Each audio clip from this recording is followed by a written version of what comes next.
Joilton, boa noite. Olá, Elias. Como vai você? Tudo Boa noite, bem? Joilton. Bom sábado. Boa povo noite de a todo Deus. mundo. Eu não cumprimentei. Boa noite, boa noite. Vamos começar em 1 minuto. Ok, muito bem. Vamos lá. Deixa eu ver se eu acerto meu celular aqui.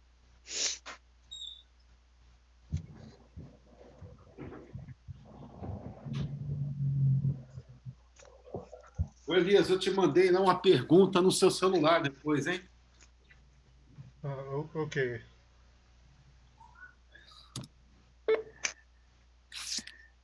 A diferença dos dois decretos, o de Ciro e também o de Artaxerxes, em relação ao início do prazo para se contar as 70 semanas.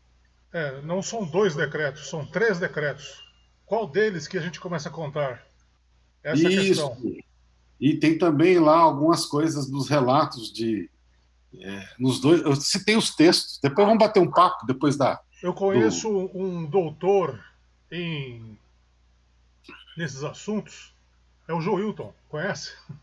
Nada de doutor, nada, não. Eu tô fazendo uma pergunta, eu tô querendo saber. Então, O Elias, olá. ele Sim, não é Maurício. doutor, ele é o melhor da classe. Ah, sim, é verdade. É o melhor colega de classe, né? É.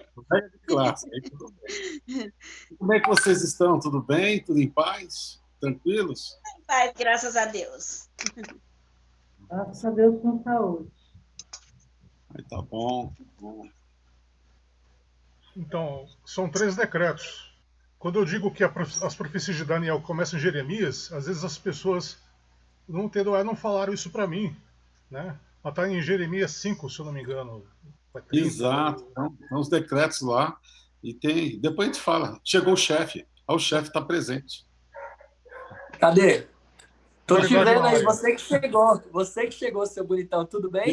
Nada. Viemos aqui aprender. Vamos lá. É, seu querido. Olha a sua cadeira, isso é uma cadeira de chefe. Só gente, como você mesmo disse, só gente bonita hoje aí, hein?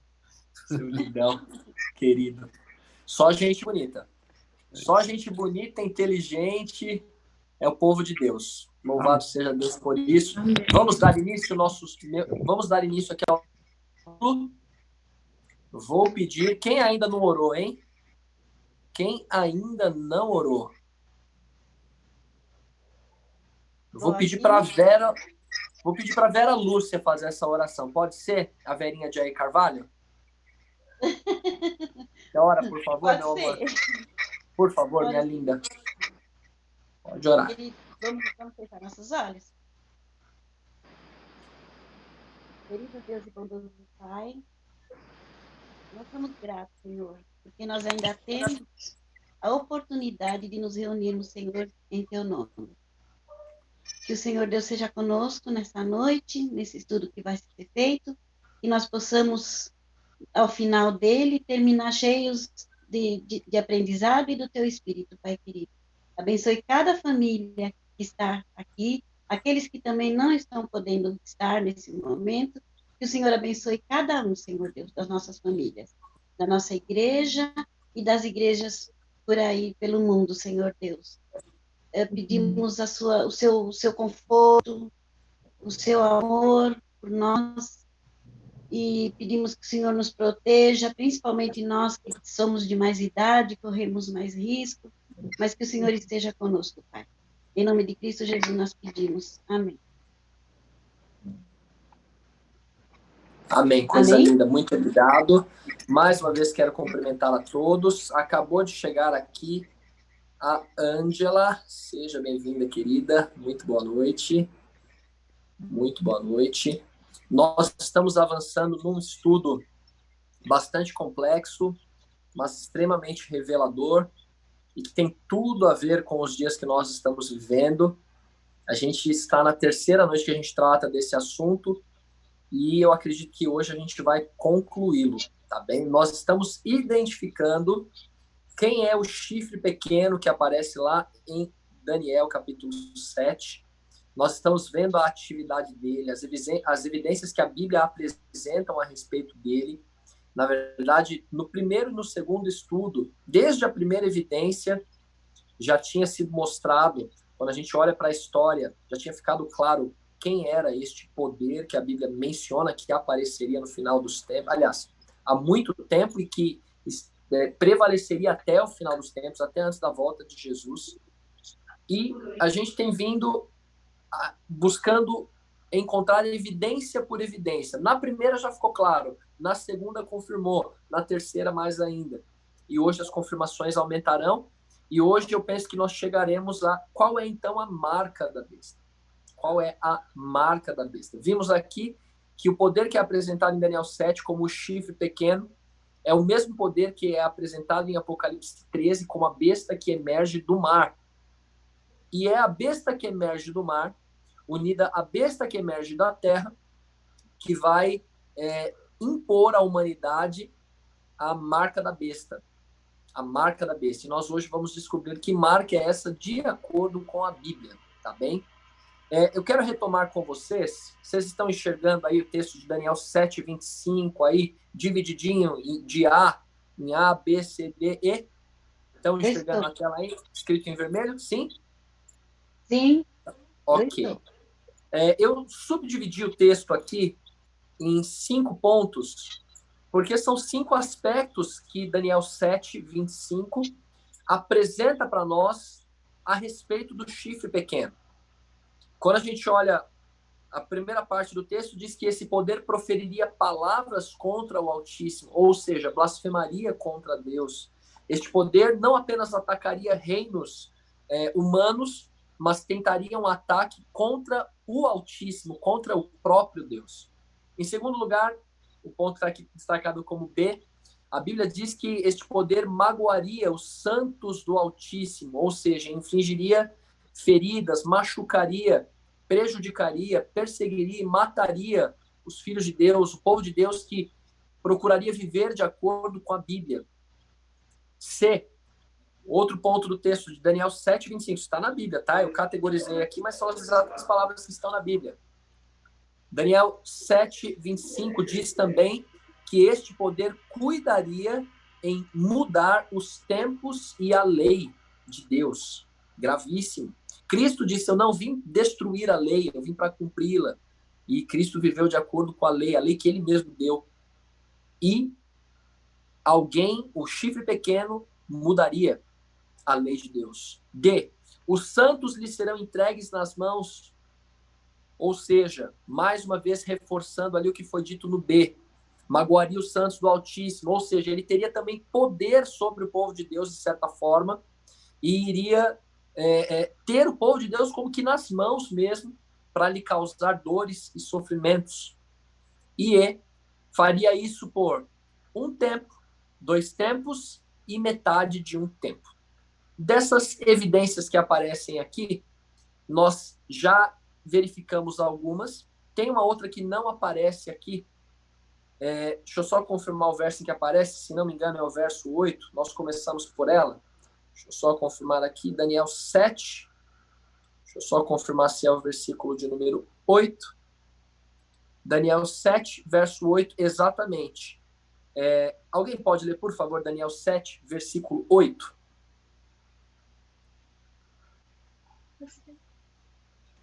Pode Posso ser? ler?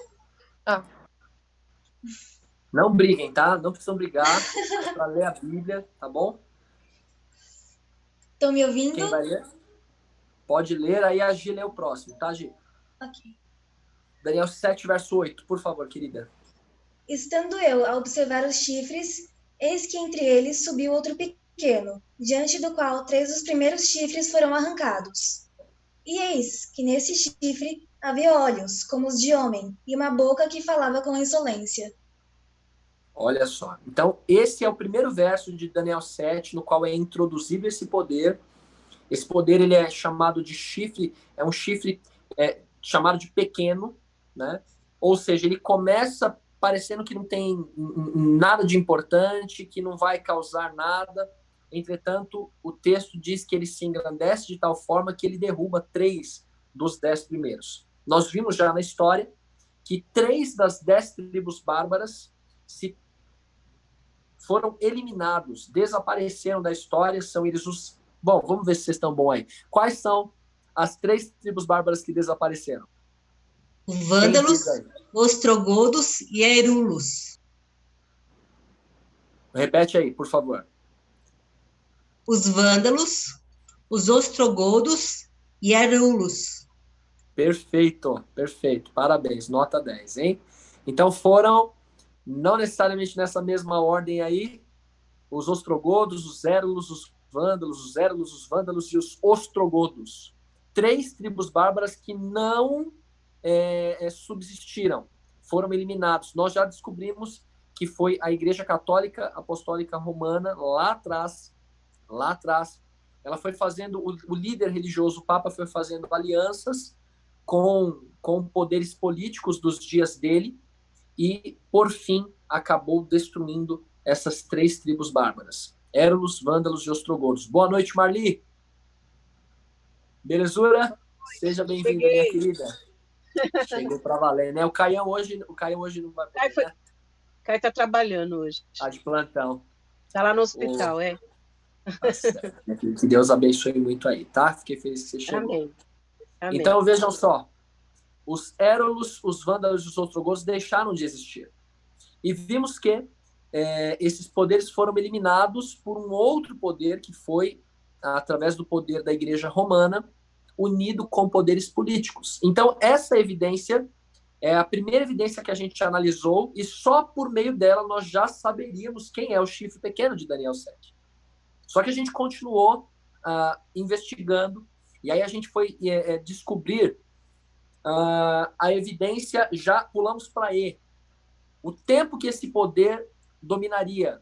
A Bíblia fala sobre um tempo, 2 tempos e metade de um tempo. Ou seja, 3 anos e meio. Vimos que tempos são anos. 1, 2 e meio. 3 e meio. Vimos que cada ano no calendário lunar tem 360 dias. Vimos também que cada dia equivale a 1 ano. Vimos que 3,5 vezes 360 dá 1.260 dias. Tranquilinho? Estão acompanhando aí?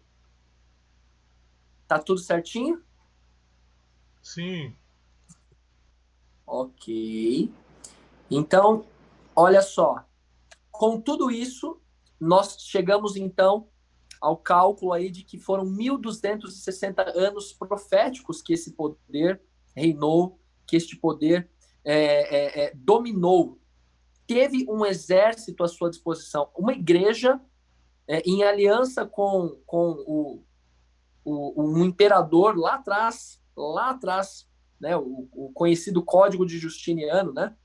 Lá atrás, desde o ano 538 até o ano de 1798, dando exatos 1.260 anos, foi o período que a Igreja Católica fez tudo isso que o texto bíblico diz.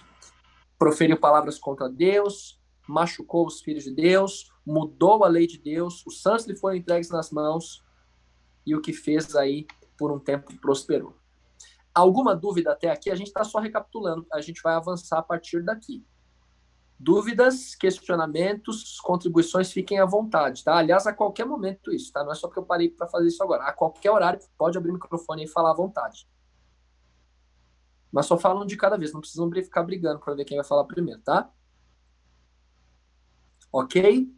Tranquilinho? Podemos avançar a partir daí, então? Então, vejam só.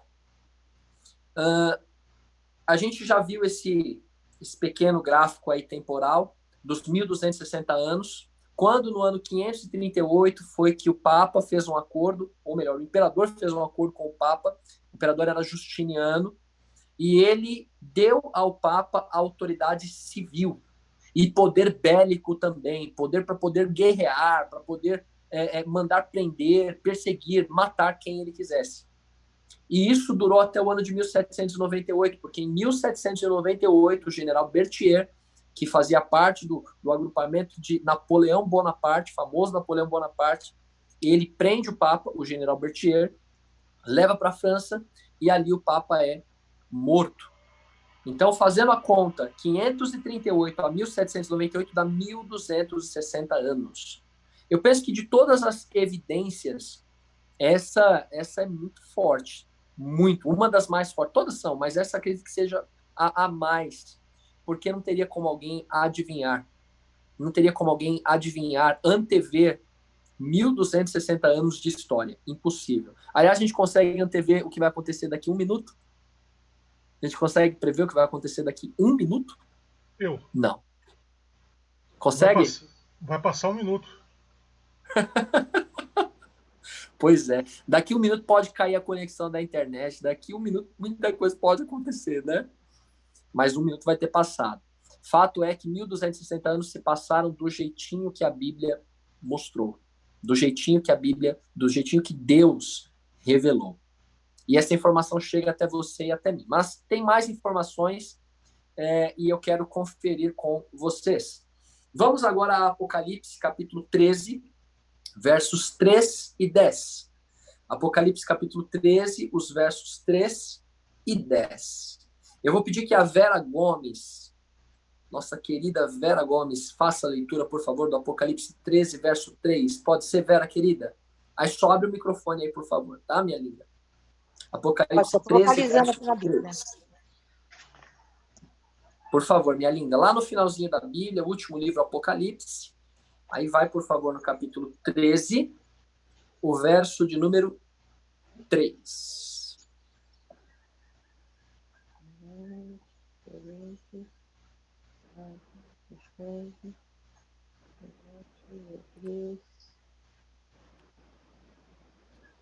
Apocalipse 13?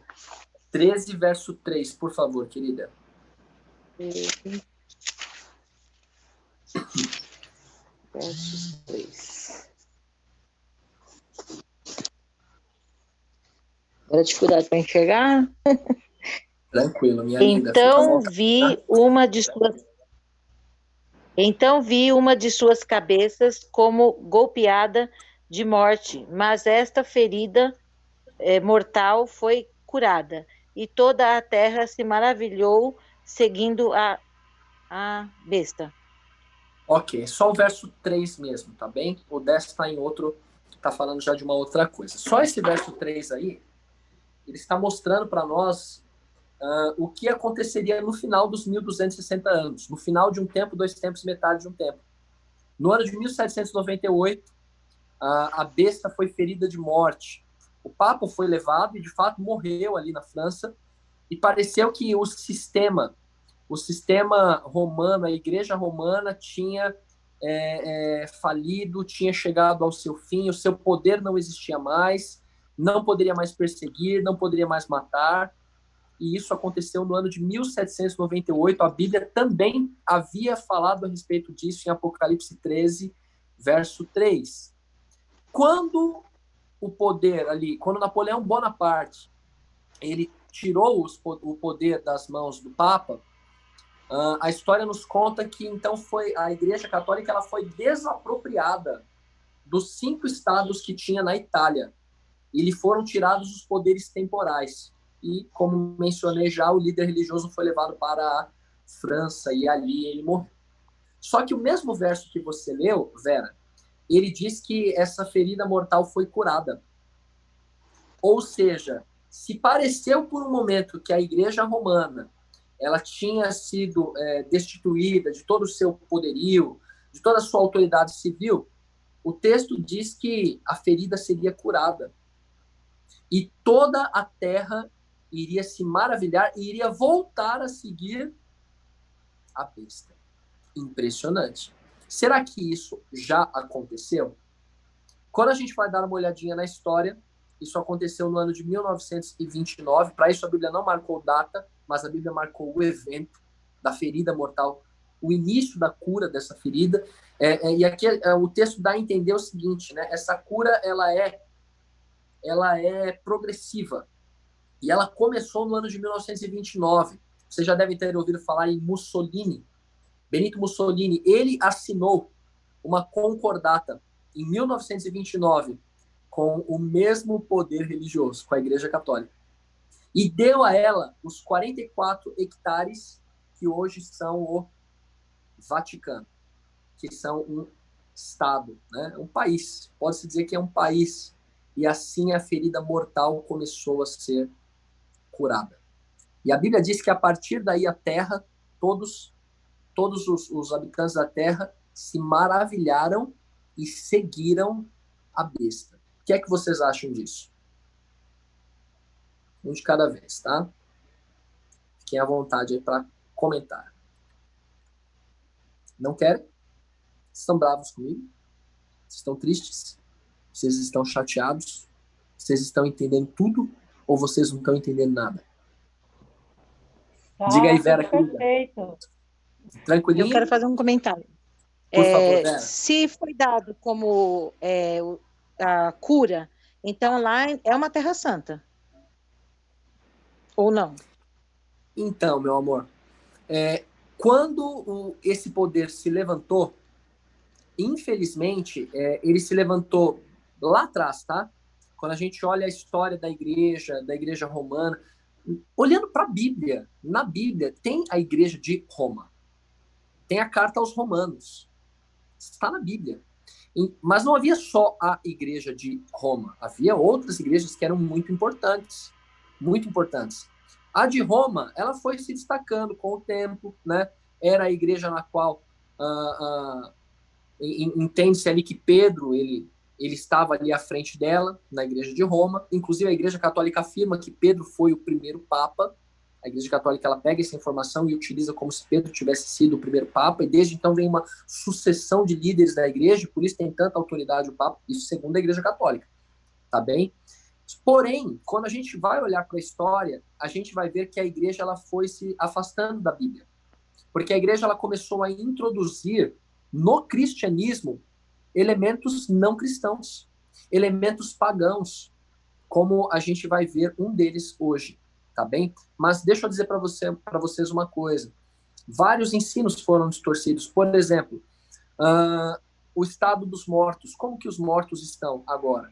No céu, no inferno, estão vagando por aí, estão no purgatório, estão dormindo. A Bíblia tem um ensino claro a respeito disso, porém, a igreja, nesse período, ela desvirtuou esse ensino. Outra coisa que a igreja faria, ela mudaria a lei de Deus. E isso a gente vai ver nesse estudo ainda de hoje, tá bem? Então, você perguntou se seria uma terra santa.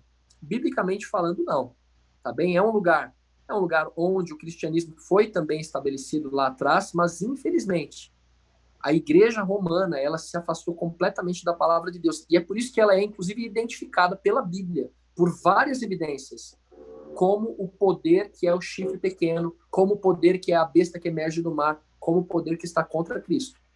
E agora eu quero analisar com vocês algumas evidências. Só pergunto, Verinha, querida, responde a pergunta? Sim, tá tranquilo, sim. Sim, meu amor. Nós vamos ver algumas evidências agora, pegando um outro texto da Bíblia que fala a respeito do anticristo, do que é inimigo de Deus. Segundo a Tessalonicenses, capítulo 2. Abram a Bíblia aí, por favor, nesse texto importante, porque esse texto, além do que Daniel já falou para nós, além do que o Apocalipse falou para nós também, ele vai falar sobre o mesmo poder. O mesmo poder. Este poder que se coloca contra Cristo. Eu vou pedir para a Giovana ler para nós, por gentileza, Gi. Tranquilinho? Você está procurando aí. Você quer ler ou você não quer ler? Você ficou chateada porque não deixaram você ler da outra vez, né? Ficou triste. Fica triste, não. Peço para outra pessoa ler? Belezura. Joilton Amado, você lê para nós? 2 Tessalonicenses, capítulo 2, do verso 3 até o 4, querido.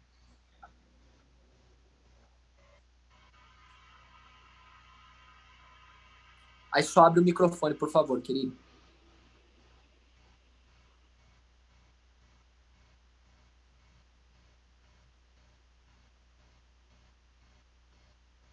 Joilton, querido? Acho que não está chegando o som aí para você. Joilton? Tá ouvindo, Joilton, querido? Acho que não está ouvindo, não, Joilton. Vou passar para outro, tá? Vamos passar aqui, por favor, então, para a Eliana e a Erin. Vocês leem para nós, por favor, queridas? 2 Tessalonicenses, capítulo 2, versos 3 e 4. Ninguém vos engane de maneira alguma, pois aquele dia não virá sem que primeiro venha uma separação, e que o homem do pecado seja revelado, o filho da perdição, o qual se opõe e se levanta contra tudo o que se chama Deus, ou se adora, de modo que se assentará como Deus no templo de Deus, querendo parecer Deus. Veja que Daniel 7 e Apocalipse 13 já tinha falado que este poder, ele blasfemaria contra Deus. O que é blasfemar contra Deus? Não é simplesmente dizer palavras contra Deus, mas a principal definição do que é blasfemar contra Deus é se colocar no lugar de Deus. A gente tem que se lembrar que Satanás teve esse desejo. Ele quis assentar-se no trono de Deus, ou melhor, ele quis ter o seu próprio trono, ele quis criar um governo acima do governo de Deus, e isso é blasfêmia. Então, qualquer ser humano, qualquer pessoa, qualquer poder que tente se colocar no lugar de Deus tem a mesma motivação e está sendo, na verdade, instigado pelo próprio diabo. Ele quis tomar o lugar de Deus. E a Bíblia está falando aqui para nós em 2 Tessalonicenses 2 a respeito de um poder humano que tentaria tomar o lugar de Deus, que se assentaria no lugar de Deus como se fosse o próprio Deus. Perceba que quando a gente vai analisar biblicamente quem é o anticristo, não é como tentam na mídia, né, nos filmes, né, promover, o anticristo, será que é um cantor? Será que é um líder político? Será que o anticristo é um artista? Biblicamente falando, claramente, o anticristo aparece no cenário religioso. O texto diz que ele se assenta no santuário de Deus. Ou seja, o contexto é de igreja. Igreja. E até aqui, pelo que a gente tem visto, é isso mesmo. Agora, vamos pensar um pouquinho juntos. O que seria blasfemar contra Deus? Como mencionei, é tentar tomar o lugar de Deus. Em quê? Que características pertencem a Deus e que ele não divide com ninguém? Que características pertencem a Deus e que, se qualquer pessoa disser que ela tem, é uma blasfêmia, porque ela vai estar tentando tomar o lugar de Deus? Eu destaquei algumas aqui. A primeira delas aparece em Marcos, capítulo 2, o verso de número 7. Marcos 2, versículo 7. Elias, lê para nós, bonitão, por favor.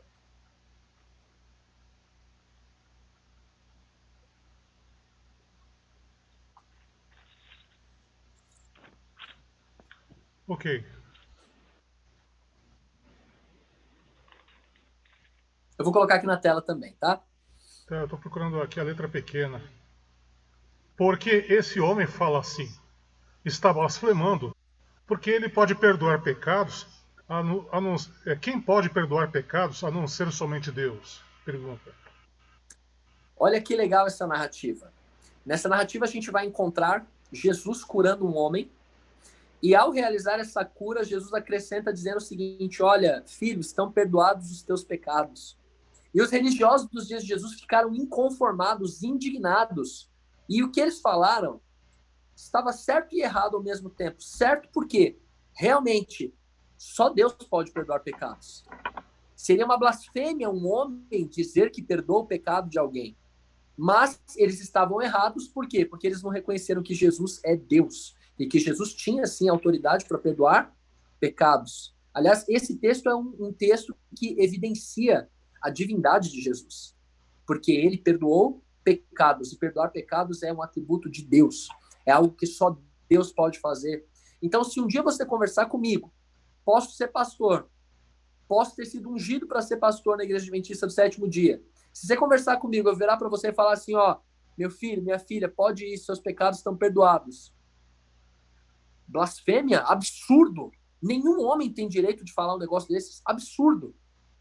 Agora, quando você olha para a Igreja Romana, você vai perceber que uma das primeiras coisas que a Igreja fez foi subverter a ideia de que Cristo é quem perdoa os pecados. E os líderes religiosos começaram a ouvir confissões dos fiéis. E no final, o que diziam? Pode ir embora, né? Reza tantos Pai Nossos, tantas Ave Marias, e os seus pecados estão perdoados. Pastor. Blasfêmia. Blasfêmia, querido. Pastor. Diga aí, Elias. Eu te perdoo. Então, você me perdoa, mas você não tem como perdoar os meus pecados. Ah, sim, claro. Você me perdoa se eu fizer alguma coisa, se eu cometer um erro contra você, você me perdoa. Pela graça de Deus, você me perdoa. Mas a ideia aqui é a seguinte, não tem como eu perdoar o pecado de outra pessoa. Pecado é algo que é contra Deus. Todo pecado é contra Deus. E só Deus pode perdoar. O salário do pecado é a morte. O pecado, ele é uma afronta direta contra o Altíssimo, contra um Deus puro, santo, justo. E só Ele, que enviou o Filho, Cristo Jesus, para morrer por nós, tem autoridade para perdoar pecados. Só o próprio Senhor Jesus Cristo tem autoridade para perdoar pecados. Homens perdoando pecados, isso é blasfêmia. É mais uma evidência de que esse poder se opõe contra Deus. Por favor, querido. Permite uma parte? Com toda certeza. Jesus fez uma pergunta certa vez, eu acho que ninguém conseguiu responder até hoje. O que é mais fácil fazer? Levanta, toma o seu leito e anda, ou perdoados estão os teus pecados? Ninguém respondeu. Acho que ninguém respondeu até hoje. E isso que o pastor fala é muito, mas muito sério. Porque existe um santuário no céu e houve um santuário na terra na questão do pecado, com ritos, com cerimônias, com todo um processo para que os pecados fossem expiados e fossem perdoados. No momento que o homem do pecado, que o chifre pequeno, ele se coloca a perdoar pecados, ele usurpa todo o ministério da salvação. Ele acaba com o plano da salvação e coloca no seu ombro o poder que é dado somente a Deus. É muito sério isso. E muitos dos nossos colegas cristãos ainda não chegaram à plenitude desse conhecimento. Como esse ministério do engano, ele se espalhou no mundo inteiro. Pessoas pedindo perdão, perdão esse que nunca chegará aos céus, nunca chegará ao santuário de Deus, nunca entrará aonde está a expiação do ser humano, Jesus intercedendo por nós. Os céus nunca vão ouvir esse perdão, porque usou-se a ferramenta errada. O único Jesus é o único mediador no céu e na terra que pode nos interceder diante de Deus é Jesus Cristo, o homem, o Filho do homem. Amém. Amém, amigo. Há diversos textos que reforçam isso que você está falando aí. Daniel 8 vai falar do ataque contra o santuário. Hebreus fala a mesma coisa. Timóteo fala que Jesus é o único mediador. Apocalipse vai repetir de novo esse ataque contra o sacrifício diário. Ou seja, aí é que é um outro estudo extremamente amplo e em algum momento a gente vai tratar sobre isso, tá bem? Por isso que o chifre pequeno, ele subiu e alcançou os céus. Porque ele não quis destruir só os santos do Altíssimo. Ele não quis só destruir os apóstolos. Ele quis destruir o santuário celestial. Ele quis destruir os santos aonde Jesus está. Ele quis brecar a mediação de Jesus entre nós e Deus. Ele quis destruir o sacrifício de Jesus. Com apenas um item: perdoar os pecados dos homens. Gravíssimo, não é, amigo? Gravíssimo. A palavrinha sem a qual ninguém entra no céu é perdão. Ninguém vai para o céu sem perdão. E esse poder foi direto ao ponto e atacou como Cristo perdoa nossos pecados. Como Deus perdoa nossos pecados, que é somente através de Cristo, através do sacrifício de Cristo. E aí conferiu... A gente conhece a história das indulgências, não é, meu amigo Joilton? Sim. O perdão era vendido, utensílios vendidos. Você já deve ter ouvido várias histórias, né? Sim, aqui em São Paulo, pastor, o conde Francisco de Matarazzo, ele pagou 5 contos de réis para ir direto para o céu. Antes de morrer, ele pagou 5 contos de réis, era uma fortuna na época, para ele encomendar a alma dele ser encomendada e ele não passar pelo purgatório e ir direto para o céu. Eu acho que eram 5 mil Exatamente, amigo. réis. Hoje isso aparece de maneiras diferentes também, não é? Quando a gente vê homens conferindo a objetos poderes especiais, né? Tudo aí é ungido, né? O Sim. lenço ungido, né? A toalhinha ungida, Feijãozinho da Covid. a rosa ungida. Como que é esse aí da Covid?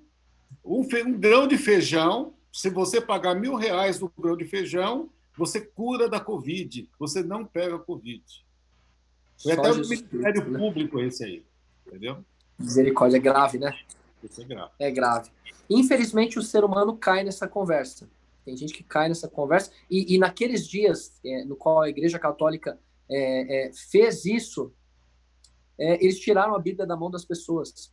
Isso é uma outra coisa que a igreja fez. Então, as pessoas ficaram sem acesso à palavra de Deus. Apenas os líderes religiosos falavam as palavras da Bíblia. Ainda tinham colocado a Bíblia em latim, só em latim, tiraram a Bíblia da mão do povo e perdoavam pecados, insinuavam que perdoavam pecados no lugar do que realmente a Bíblia apresenta. Só por meio do sacrifício de Jesus há perdão de pecados.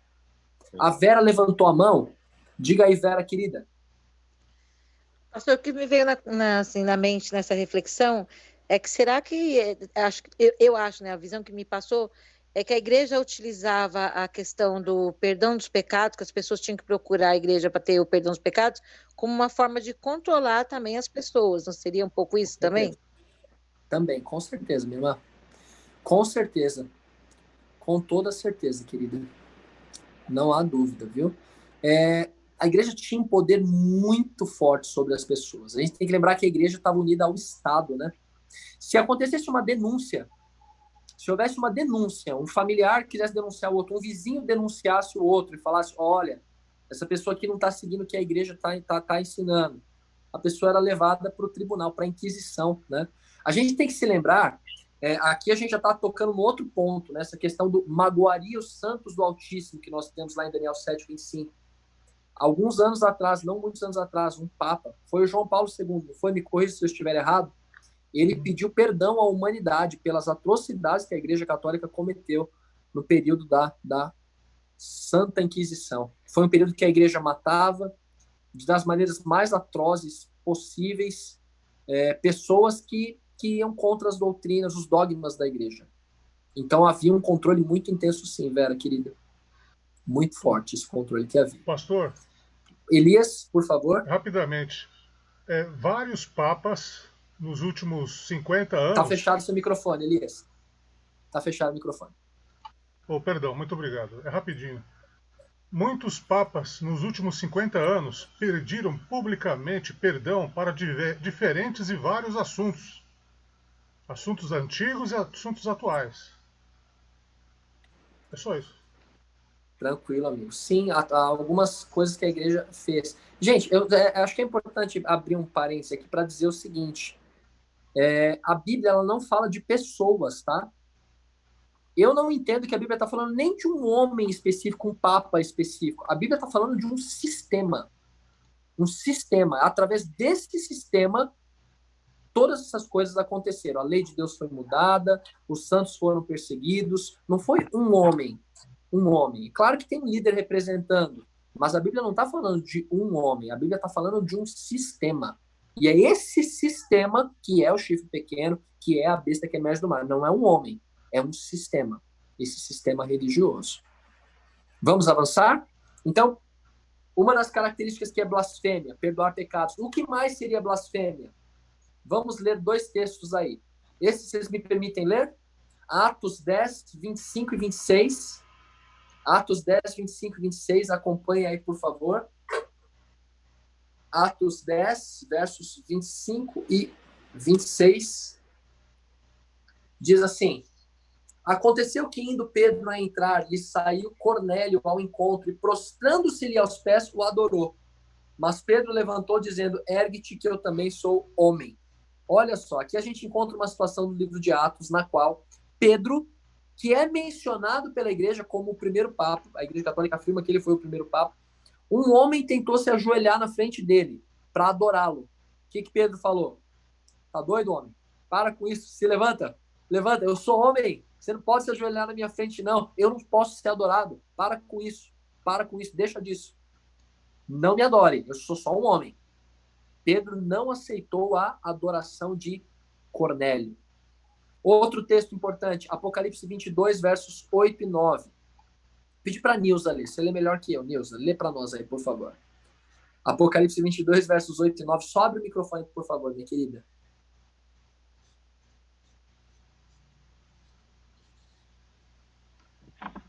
Apocalipse 18? 22. Capítulo 22, versos 8 e 9. Ele vai falar agora de um homem querendo se ajoelhar na frente de um anjo. O que o anjo vai fazer? Então quer dizer que Pedro, o apóstolo, não aceitou que ninguém o adorasse, se ajoelhando, prostrando-se diante dele. E o anjo? Será que o anjo aceita ser adorado? Apocalipse 22, 8 e 9. Por isso, num só dia, as suas pragas a alcançarão. Coisa Morte, linda, não é esse não. Não? Não é esse não. Apocalipse 18. 22. Apocalipse 22. Ah, sim, 22. Ô, Nilza Maria, usar. Se o Francisco tivesse aí, ele te dava uma cutucada. Chegou agora. Apocalipse 22. E aí, bonitão, tudo bem? Tá falando, Francisco. Eu não estou ouvindo, tem que tirar, né? Ah, tá. É que eu estou com fone de ouvido, eu não estava ouvindo, coitado. Olha só, hein? Apocalipse 22, 8 e 9. Francisco Amado. Pode ler, querida. E viu essas coisas, tendo-as ouvido e visto, caí aos pés do anjo que me mostrou tudo aquilo, para adorá-lo.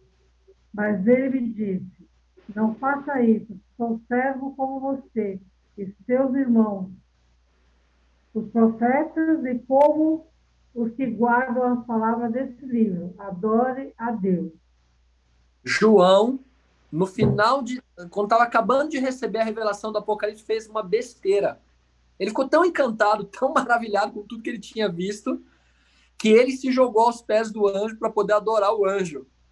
O anjo pegou e já falou para ele assim, tá maluco? Para com isso, eu sou servo igual a você. Eu também sou servo. Se levanta. Sou servo igual a você, igual aos profetas, igual aos seus irmãos. Adore a Deus. O anjo não aceita adoração. Pedro não aceitou a adoração. O que acontece quando o líder religioso da igreja romana viaja pelos países e chega e é recebido pelas multidões? O que acontece? Multidões se ajoelham perante ele. Vocês já viram algum líder religioso mandando as pessoas se levantarem? Vários. Pelo contrário, eles aceitam a adoração. Aceitam a adoração. E isso é uma blasfêmia. Homens não devem ser adorados. Que mais seria blasfêmia? Esse aqui é um texto que está em Mateus 23, verso 9. Pode passar desapercebido o que está escrito, mas é bastante importante também. E aqui vai escancarar mais ainda a evidência. Tá? Queridos, deixa eu dizer uma coisinha para vocês aqui. Esse estudo não serve para a gente rotular pessoas que fazem parte de uma religião. Não tem nada a ver com isso, tá?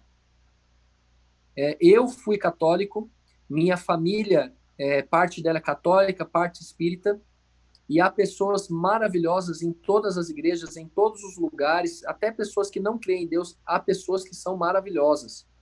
Esse texto não está falando a respeito de indivíduos. Esse texto está falando de um sistema. Não usemos estas palavras para bater nas pessoas nem para ofendê-las, tá? Simplesmente seria leviano da minha parte a gente não estudar isso, porque a Bíblia está falando para nós que um poder vai imprimir a marca da besta sobre nós. E a gente tem que saber que poder é esse. Que poder é esse, tá bom? E a Bíblia nos chama para que a gente volte para ela, volte para a palavra de Deus. E a gente não use isso para poder bater nas pessoas da nossa família. Muito pelo contrário, mas para poder abrir os seus olhos com amor, com carinho, com tato. Com tato isso tem que ser feito, tá? Tomemos muito cuidado com isso.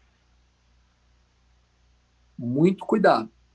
Algumas pessoas, quando tomam conhecimento dessa verdade, já pensam, vou ligar para o meu familiar e vou falar com ele que ele está errado, que ele está seguindo o anticristo. Não é por aí, tá?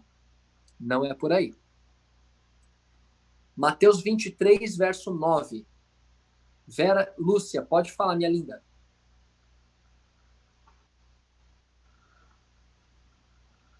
Só abre o microfone, tá, Verinha?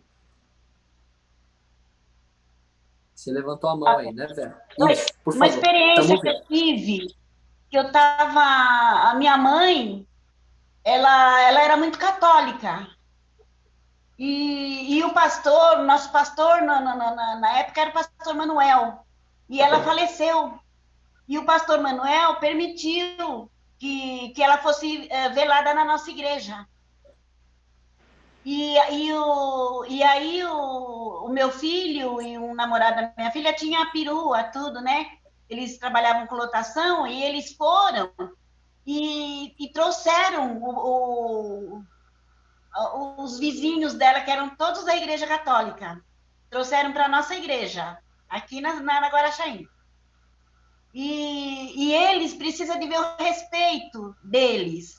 O pastor Manuel fez o culto, eles todos assistiram, e aí, quando passou uns dias, eles falaram para mim, Vera, eu só estou avisando você para você avisar se tem alguém da família que é católico, nós vamos rezar uma missa de 7º dia, né, em memória da sua mãe. Aí eu falei para ele, tudo bem, né? Falei para ele, eu aviso sim. E aí ela falou para mim assim, eu sei que você não vai, mas vai ser tal hora. Eu falei, não, eu vou sim. E quando chegou no dia, lá estava eu, sabe? Na missa lá, rezando lá pela alma da minha mãe, mas eu respeitei, né? Não rezei, claro, mas eu respeitei, porque foi muito bonito, sabe? Essa atitude que eles tiveram comigo. É um princípio muito importante que existe, né, Vera? Que é o seguinte: às vezes, quando a gente quando a gente conhece algo que é significativo para nós, quando a gente toma conhecimento de uma verdade, a gente quer sair contando para todo mundo. Só que a gente não pode se esquecer que o que a pessoa acredita é verdade para ela. O que a pessoa acredita é verdade para ela. E é muito ofensivo ouvir de alguém o seguinte: ó, você está errado, hein? Ó, você está completamente enganado, hein? A ideia é mais ou menos assim: ó, eu sou inteligente, você não, hein? Eu tô ligado, eu sei, você não sabe de nada, hein? Soa como arrogância isso. Esse não é o caminho. Então, um ponto importante é o seguinte: concordar. Comece pelos pontos que dá para ter acordo, que dá para concordar. Comece pelos pontos que dá para concordar. E conforme a pessoa for dando abertura, aí vai trabalhando, vai apresentando. Mas não adianta entrar em debate, não leva a lugar nenhum. Lugar nenhum. Quando uma pessoa faz uma pergunta da Bíblia para nós, dá para perceber se a pessoa só quer debater ou se realmente é porque ela está interessada em conhecer, em saber. E entrar em debate nunca trouxe benefício. Às vezes você ganha o debate, mas você perde a pessoa. Isso não vale a pena. É verdade. Né? Não é o objetivo. Obrigado, minha linda. Vamos a essa outra evidência aqui. Mateus 23, versículo de número 9. Mateus 23, verso 9. Marli, querida, lê para nós, minha linda. Mateus 23, o verso 9. Aí só abre seu microfone, por favor, querida. 23, 9. A ninguém sobre a terra chameis vosso Pai, porque só um é vosso Pai, aquele que está nos céus. Amém. Jesus está falando aqui que nós, homens, não devemos chamar a ninguém de nosso pai. Ah, então quer dizer que meu pai, eu não posso falar que meu pai é meu pai? Não, não é isso.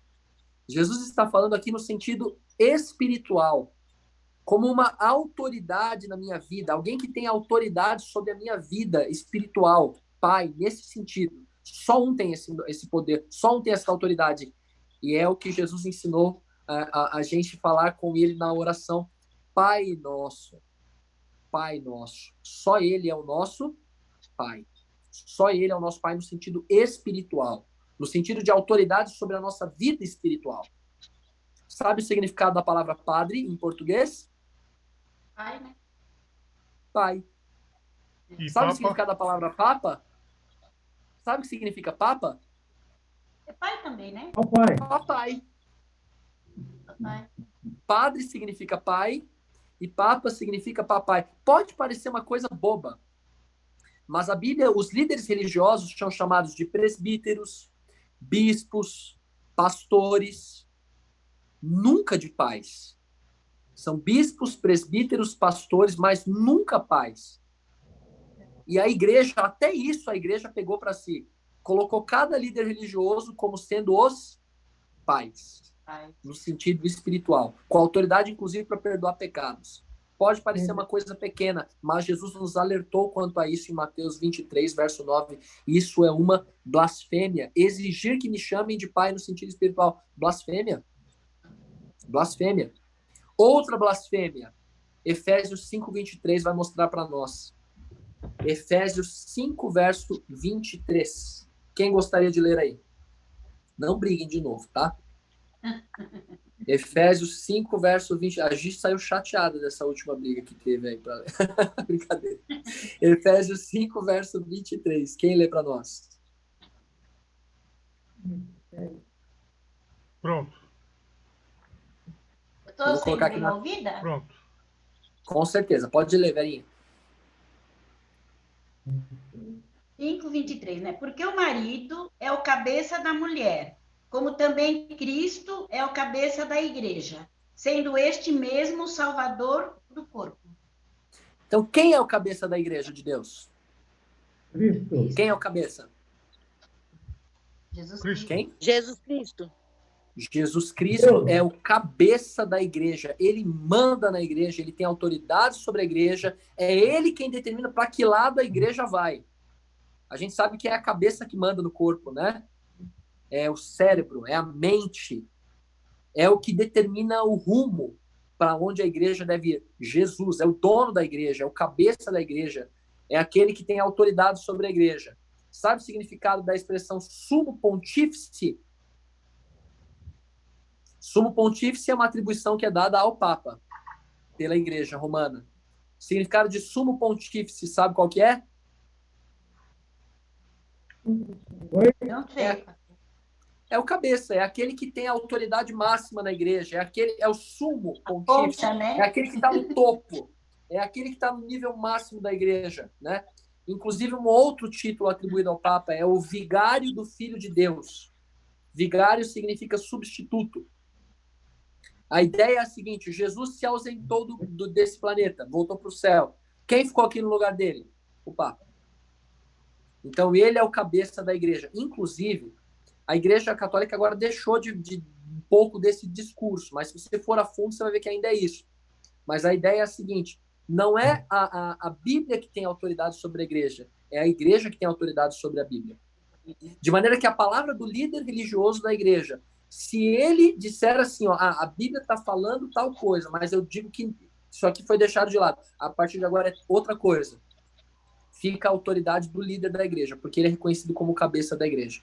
E a Bíblia diz que o único que é o cabeça da igreja é Cristo. Qualquer homem que pretenda ser o cabeça da igreja, isso é uma blasfêmia contra Deus. Então é por isso que a Bíblia mencionou várias vezes que esse poder afrontaria Deus, blasfemaria contra Deus, perdoando pecados, exigindo autoridade espiritual sobre a vida das pessoas, alegando ser o cabeça da igreja, aceitando adoração. Aceitando adoração. Pastor, Alguma dúvida até aqui? Diga aí, lindão. pontífice é cognato de ponta. Exatamente, aquele que está na Ponta ponta, pequena. né? No máximo, no topo. Cabeça. É o cabeça. Pois é, meus lindos. Agora, eu acho que a gente vai ter que terminar com esse texto aqui. Não vamos ver qual que é a marca da besta hoje, hein? E aí? Não descobriremos qual que é a marca da besta hoje. Vai ficar para o próximo. Vamos terminar com Apocalipse 13, verso 8? Apocalipse 13, verso... Diga aí, Joilton. Pode continuar, pastor. Eu estava só ativando a câmera. Querido. Então, lê para nós, por favor, lindão. Apocalipse 13, verso 8. Alguém falou aí? Não entendi. Francisco, tá ouvindo? Não entendi o capítulo nem o versículo. Apocalipse 13, versículo 8. Certo.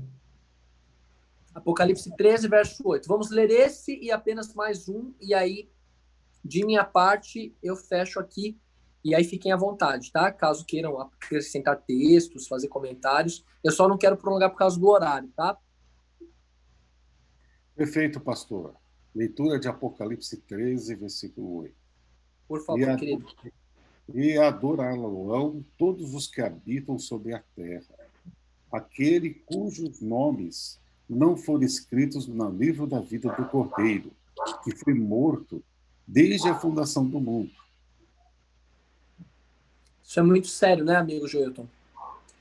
O texto está dizendo que esse poder ele vai requerer adoração e ele vai receber adoração de quem? De quem não tem o nome escrito no livro da vida. Ora, o livro da vida, queridos, é o livro que é apresentado na Bíblia como aquele que contém o nome dos salvos. Aqueles que receberão a salvação pela graça, aqueles que serão perdoados por Cristo Jesus, aqueles que vão viver eternamente. Exatamente, porém, pastor. Pode falar, querido. Esse livro aí, na maneira que o texto mostra, ele mostra que esse livro ele está num lugar singular, com singularidade temporal, aonde o tempo não exerce sua influência. Porque no livro já estavam escritos os nomes daqueles que estavam salvos. Essa foi a visão da coroação de Jesus, acho que é o capítulo 5 ou 6 de Apocalipse, que tem a coroação de Jesus, e João começa a chorar ao ver esse livro, um livro que está num ponto singular. Ninguém poderia abrir, porque ele estava escrito por dentro e por fora. Até que um é eleito para abrir, né, o livro, um dos livros, que era escrito por dentro e por fora, e no momento singular. E aqui mostra que todos os salvos já estão escritos no livro. É interessante esse aspecto, né? Maravilhoso. E o único que é digno de abrir é Cristo. Exatamente. Só o Senhor Jesus Cristo. Agora, misericórdia daqueles que não têm o nome escrito no livro da vida, porque não serão salvos. E aqui, queridos, eu penso que é importante a gente comentar isso, não é? Como ter o nome escrito no livro da vida? A Bíblia diz: quem crer e for batizado será salvo. Todo aquele que nele crê não pereça, mas tenha vida eterna. Deus amou o mundo de tal maneira. Deu o Filho para isso. Deu o Filho Jesus para isso. Então, a partir do momento que a gente entrega a nossa vida para o Senhor Jesus, se compromete com Ele, o nosso nome é escrito no livro da vida. Não porque a gente mereça, mas porque a gente uniu a nossa vida à vida do Senhor Jesus Cristo. E esse texto está dizendo aqui, Apocalipse 13, verso 8, que a besta vai receber a adoração de quem não tem o nome no livro da vida. Ou seja, daqueles que vão se perder. Todos aqueles que vão se perder vão dirigir a sua adoração a este poder, que nós já vimos aqui por diversas vezes, nem convém ficar repetindo, né? Já ficou muito evidente, muito claro. Alguém tem alguma dúvida? Quando a gente olha os aspectos bíblicos, quando a gente observa tudo que a Bíblia mencionou, alguém tem alguma dúvida de que o poder é esse mesmo? Nenhuma, né? Muito claro. Só falta realmente Deus desenhar. Só faltou Deus desenhar. Vocês me dão 30 segundinhos? Bem rapidinho? Só um segundinho já vou. 30 segundos. Então, interessante esse aspecto aí. Não é, Elias? O chifre e ponta pequena é a mesma coisa, né? Não, mas o interessante também é essa questão da singularidade. O texto mostra que só vão adorar bestas aqueles que não tinham, no princípio, os nomes escritos no livro da vida. Então, mostra um lugar onde existe a singularidade do espaço-tempo, onde o tempo e o espaço eles não têm influência, porque o futuro e o passado não estão presentes. Pastor, por favor. A Vera levantou a mão. Diga aí, Vera, querida.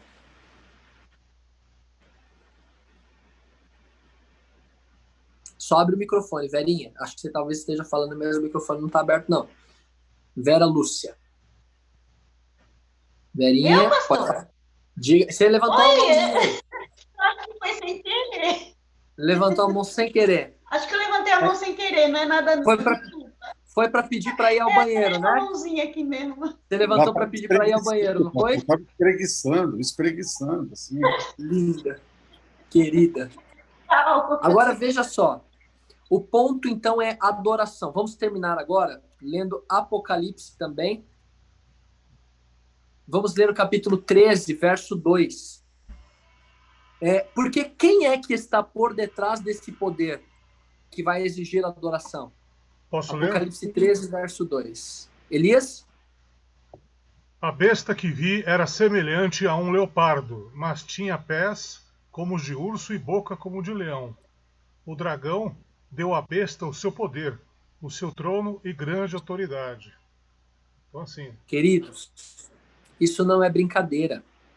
Quem está por detrás desse poder que blasfemou contra Deus, se colocou no lugar de Deus, perdoou pecados, pretendeu perdoar pecados, porque só Deus mesmo que perdoa, né? Esse poder que perseguiu os filhos de Deus, que matou, que prendeu, que fez e aconteceu, que mudou a lei de Deus. Quem deu autoridade para esse poder fazer isso foi o próprio Satanás. E aqui a gente tem que lembrar por que Satanás fez isso daí. A gente tem que se lembrar que no começo da história do cristianismo, a igreja, ela foi muito perseguida. Muito perseguida. E muitos cristãos foram assassinados. Muitos mártires existiram no início da história da igreja, ali na igreja primitiva. E os primeiros os primeiros registros históricos que existem da igreja mostram que quanto mais se matava cristãos, mais cristãos apareciam. Um dos conhecidos como pais da igreja chegou a dizer o seguinte: o sangue dos cristãos é como semente. Então, você mata um cristão, aparece 10 no lugar. Então, Satanás estava por detrás dessa perseguição. Só que ele percebeu o seguinte, que quanto mais cristãos ele matava, mais cristãos apareciam. Então, Satanás mudou de método. E o método de Satanás foi o seguinte: não, agora o método não é mais perseguir, não.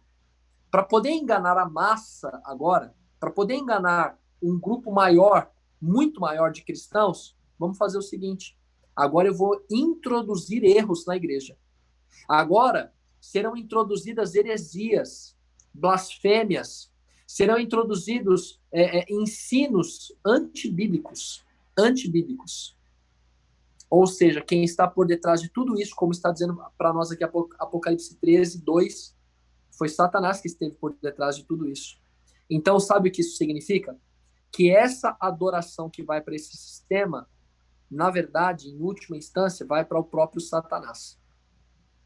Ou seja, a guerra final, o conflito final, a imposição da marca da besta e o selo de Deus que está em Apocalipse 7, na verdade, é um conflito por adoração. A pergunta é: quem você adora? Quem você adora? A gente encontra um Deus justo, amoroso, disposto, foi até as últimas consequências, deu a vida por nós, pronto para nos salvar, digno, que merece a nossa adoração, merece ser amado por nós. Tudo que ele faz por nós é nos amar, cuidar de nós. É um Deus que faz tudo para nos salvar. Deus maravilhoso, Deus grandioso, merece a nossa adoração, é digno, é o único que é digno da nossa adoração. E do outro lado, o inimigo que quer a adoração para si, que quer roubar a adoração de Deus. A pergunta que eu termino aqui nessa noite é: a quem você adora? A quem eu adoro? Quando a gente entrega a vida para Cristo e segue o que ele diz, a gente está adorando a Deus. Quando a gente segue o contrário do que Deus diz e faz o que homens mandam, na verdade a gente está seguindo o que o inimigo de Deus disse e adorando não a Deus, mas adorando o inimigo de Deus.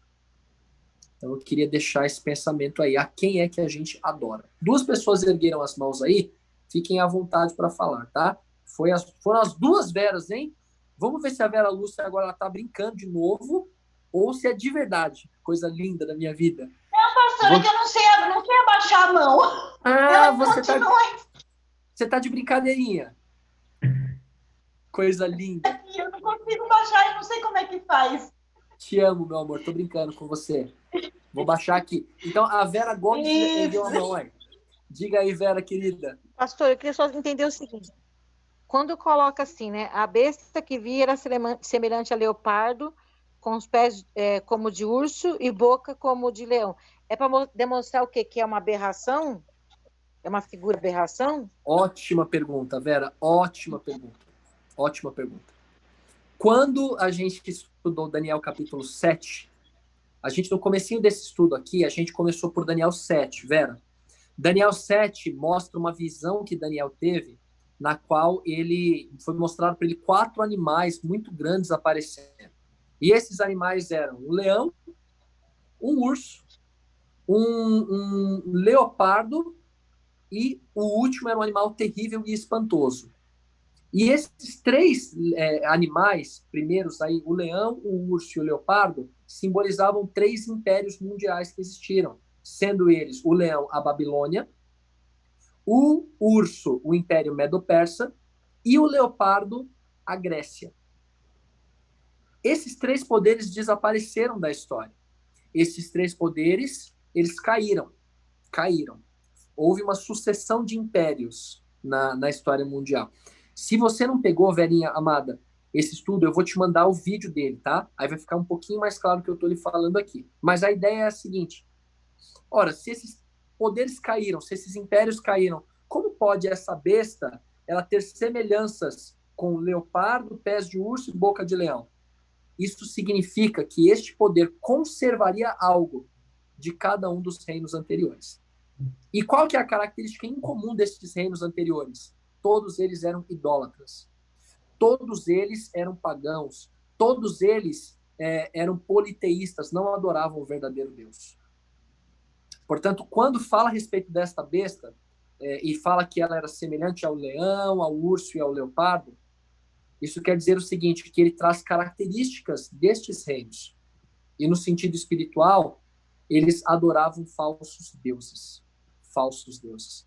E a gente vai ver que essa besta, de Apocalipse 13, verso 2, essa igreja, como eu mencionei já, ela inseriria no cristianismo o paganismo, a adoração a vários deuses. Posso falar uma coisa para vocês aqui, que é um pouco chato falar isso, mas eu tenho que falar, já que a gente escancarou tanto assim. Faz uma pesquisinha no Google e dá uma olhadinha no principal deus que havia no panteão lá de Roma. Era o deus Júpiter. Deus Júpiter. E dá uma olhadinha na estátua de Júpiter. E depois procura a estátua do apóstolo Pedro, que está lá na igreja, lá no Vaticano. E vê qual que é essa estátua. Compara a estátua de Júpiter com a estátua de Pedro. A diferença da capa é a mesma. Eu tive a oportunidade de estar lá presencialmente, pastor, são iguais. Seu bonitão, só que chique que você é. Então quer dizer que, ao que tudo indica, eles pegaram a estátua de Júpiter e colocaram dentro da igreja de Cristo. É sincretismo. É o que Satanás sempre faz, ele quer imitar as coisas de Deus. Ele quis, como que eu posso dizer? Ele quer ser Deus. Ele quis transformar as coisas puras e santas de Deus e ele perverteu colocando no santuário de Deus. Mas aquilo que o pastor falou sobre a questão de adoração é a suma de tudo. A última tentação de Jesus no deserto, Satanás acabou se revelando. O que ele queria não era que Jesus transformasse a pedra em pão, que ele se atirasse dali. Tudo que ele queria, no final das contas, é que ele se ajoelhasse e adorasse a ele. Pergunto para vocês, meus amigos, meus colegas, o pastor também me corrija. Deus precisa de dinheiro. Tudo é dele. A prata, o ouro, o planeta, o universo é dele. Onde ficam os céus? Os céus tudo que nós estamos vendo pertence dos céus. Os planetas, as constelações, as galáxias, tudo é céu. Tudo é de Deus. Deus não precisa de nada. Agora, e o diabo? Esse precisa de dinheiro, precisa de materiais, de bens. Também não precisa. Ele também está pouco se lixando pelas riquezas desse mundo. O que Satanás quer? Ser adorado. O que Deus deseja? Ele colocou lá nos evangelhos. Buscai o reino de Deus e a sua justiça em primeiro lugar. Deus não aceita ser o segundo, o terceiro, o quarto. Ele quer ser adorado. E Apocalipse termina nas 3 mensagens angélicas. A última mensagem de Deus para os homens.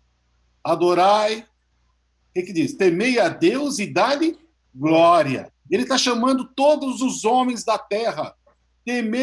Tome cuidado, chegaram as 3 últimas mensagens. E a primeira é, temei a Deus e dá-lhe glória, porque chegada é a hora do seu juízo. Tudo é uma questão de quem eu vou adorar, conforme o pastor falou. Quem nós adoramos. Nós, muitas vezes, não estamos no Panteão e nem em outros templos que existem espalhados pelo mundo cheio de ídolos. Mas, muitas vezes, nós fazemos coisas pessoais nossas como ídolos. Tudo aquilo que ocupa aquilo que Deus quer para ele, que é o primeiro lugar, pode ser um objeto de adoração. Tudo aquilo que nós... Caiu a conexão do Joilton. Joilton? Caiu. Puxa vida. Caiu. Vocês estão aí? Nós estamos. Lá na Penha é problema também. Caiu a conexão dele. Meus lindos, o que é adorar? Tudo aquilo que você reverencia. Tudo aquilo que você considera como superior a você. Tudo aquilo que você se prostra diante. Tudo aquilo que você segue cegamente, que você obedece, tudo aquilo que você serve, você é um servo. Se existe alguma coisa na nossa vida, ou alguém na nossa vida, diante de quem a gente se prostra, pode ser dinheiro, pode ser o sexo, pode ser o que for, pode ser até um filho. É bem sério isso. Mas se a gente reverencia, se a gente se manda na nossa vida, cada passo que a gente dá tem que ser determinado por aquilo ou por aquele alguém. A gente está adorando. Isso é muito sério. Isso é muito sério. A gente tem que tomar muito cuidado. O último passo da adoração é que a gente dá a vida por quem a gente adora. A gente se sacrifica. E só tem um que é digno de a gente dar a vida por ele, é Jesus. É o único que merece ser adorado. É só o nosso Deus. Meus lindos, o tempo avançou bastante. Eu paro por aqui de falar, tá? Eu já falei demais. Eu gosto de ouvir vocês. Fiquem à vontade caso desejem continuar tratando a questão. Não vou interrompê-los, tá? Mas eu parei porque o tempo avançou aqui. É 9h21. E a gente não viu qual que é a marca da besta hoje, hein? Faltou acrescentar o que cultivamos e o que ensinamos. Nosso testemunho. O que a gente proclama, né? Isso. A gente só fala naquilo, é o que a gente dá testemunho. Perfeito. Perfeito, meu amigo. Isso consiste em adoração. Eu vou mandar para vocês aí no grupo. O que é adorar. Eu tenho aqui escritinho, quer ver? Você acrescentou perfeito, meu amigo Elias. O que é adorar? É reverenciar, tratar como superior, é ter devoção. Segundo, é você depender e precisar para viver. Terceiro, você obedece à sua vontade, você serve. Quarto, você proclama, você só fala nisso. Quinto, você, por último, dá a sua vida. Você se sacrifica pelo objeto ou pela pessoa a quem você adora. Isso é muito sério. A gente tem que tomar cuidado, viu? Só Deus merece ser adorado. Só Deus. Eu falei que eu ia parar de falar, tô falando aqui. Vamos fazer uma oração para a gente fechar? Vamos? Amém. Posso orar? Por favor. Oremos. Grande Deus, nosso Pai, eu agradeço ao Senhor por mais uma noite de estudos. Agradeço ao Senhor pela vida de cada filho e filha, por o Senhor nos permitir estarmos aqui em torno da Bíblia, em torno de sua palavra, conhecendo o que o Senhor tem para nós. Assunto delicado esse que estamos estudando. Dá-nos o sentido correto do porquê o Senhor está revelando isso para nós, não para a gente poder se orgulhar de saber, ou poder olhar para as pessoas com algum tipo de preconceito, mas simplesmente para a gente saber no tempo da história em que a gente se situa e sobre os acontecimentos que virão e qual é o preparo que a gente deve ter para podermos passar por todas essas coisas. Dá-nos firmeza de caráter, ajuda-nos a entender que só o Senhor é digno da nossa adoração, cuida de nós, da nossa família, dos nossos queridos, Ajuda-nos a termos a sua paz, a sua graça e a sua misericórdia a cada dia. Que o Senhor nos dê a alegria de viver e de aguardarmos o Senhor voltar. Em nome de Jesus. Amém. Amém. Amém. Que Deus abençoe e guarde vocês, bonitezas. Amém. Amém. Boa noite. Servos de Deus, boa noite. Feliz sábado para todos. Boa noite, meus Boa amores. noite. Deus abençoe a todos. Lindos. Feliz sábado. Deus guarde. Deus abençoe.